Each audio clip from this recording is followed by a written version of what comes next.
from AI for not bad.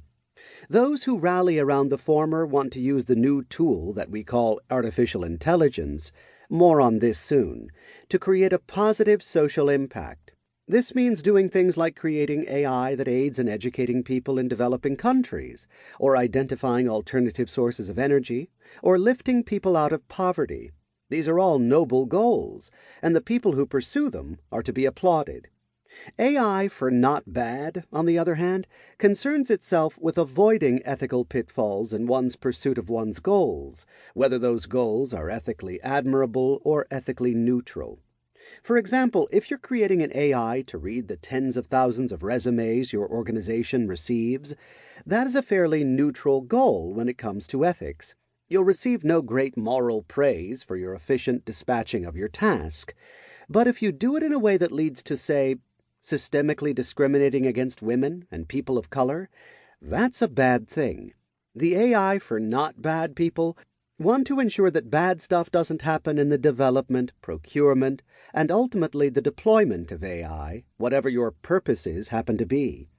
Of course, you might have ethically bad goals, but then you probably don't care very much about the means to those ends, in which case you're not an AI for not bad person either.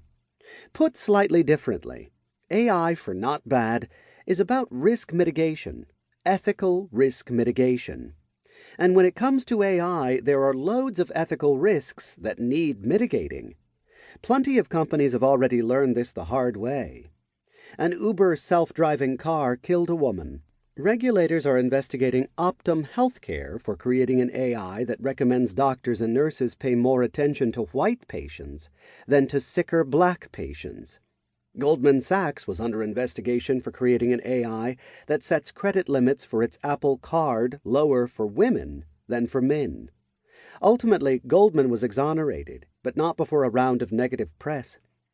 Amazon abandoned a resume-reading AI after 2 years because it couldn't figure out how to stop it from discriminating against women.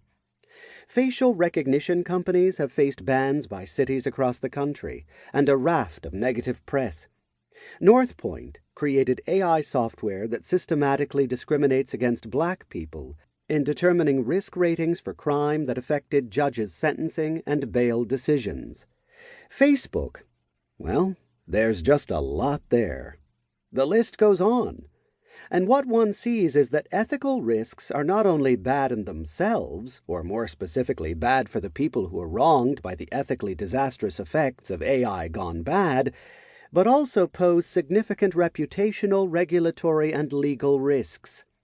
What's particularly alarming is that the risks are always large in scope precisely because AI operates at scale. That's one of the reasons for developing AI in the first place.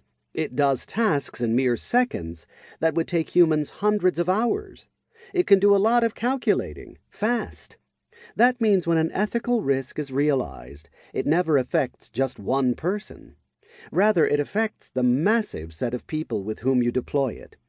Everyone who applies to that job or applies for a mortgage or loan, anyone in the path of your self-driving car, anyone your facial recognition camera spots, anyone who sees or does not see your job ad in cases of discrimination, anyone at your hospital who is diagnosed by AI software, anyone your AI directs you to market to, and on and on. So, given the scope of potential applications for AI, which is enormous, the rate at which AI scales, which is blinding, and the array of things that can go ethically wrong in the development and deployment of AI, which is vast, one cannot help but ask the following questions. How much time and how many resources does it take to respond to a regulatory investigation? How many millions are spent paying a fine if you've been found guilty, let alone negligent, of violating regulations or laws? How many hundreds of millions of dollars does a brand need to spend to rebuild trust? That's why this book is for such a wide swath of people. If you're on the board or in the C-suite, you're responsible for ensuring that wide-scale and deep ethical risks don't tarnish your organization's brand or invite regulatory investigation and lawsuits.